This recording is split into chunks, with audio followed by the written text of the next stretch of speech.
'Cause ever since my girl left me, my whole life came crashing and I'm so low. Assalamualaikum warahmatullahi wabarakatuh. Perkenalkan, nama saya Siti Nuratipa dengan NIM 11921000073.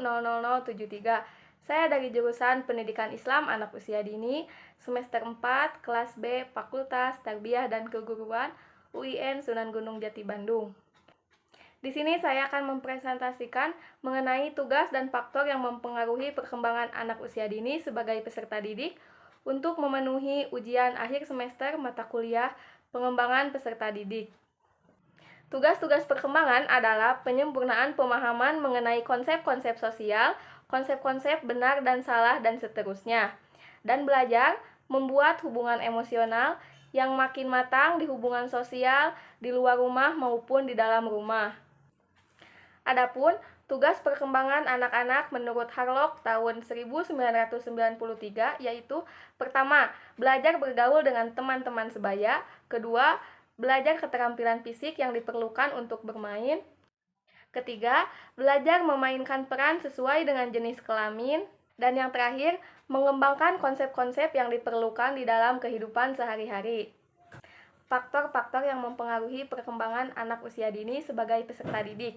Pertama, faktor lingkungan. Misalnya, di dalam rumah, pastikan anak-anak memiliki ruang bermain dan menjelajah, dan terdapat ruang hijau seperti taman untuk anak-anak bisa bermain. Kedua, ada faktor biologis. Misalnya, anak yang terlahir dengan berat lahir sehat tentunya akan berbeda dengan anak yang terlahir berbeda dengan kondisi normal. Baik itu terlalu kecil, besar, bahkan mungkin bisa dibilang dengan cacat. Ketiga, ada faktor keturunan. Perkembangan pada anak usia dini tidak akan berlangsung secara spontan, melainkan juga ditentukan pada keturunannya. Dan yang keempat, ada faktor pola asuh orang tua. Pola asuh orang tua merupakan suatu cara yang dapat dilakukan oleh orang tua untuk mendidik anak-anaknya sebagai rasa tanggung jawab orang tua kepada anaknya. Maka dari itu, orang tua harus menciptakan suasana yang kondusif untuk menciptakan pola asuh yang baik.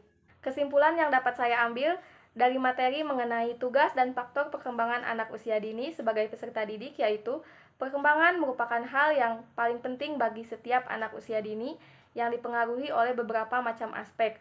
Oleh karena itu, jika anak memiliki salah satu gangguan pada salah satu perkembangannya, maka akan menghambat kepada perkembangan lainnya.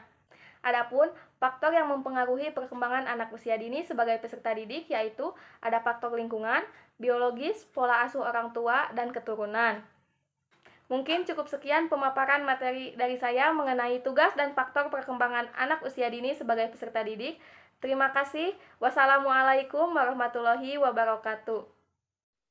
'Cause ever since my girl left me, my whole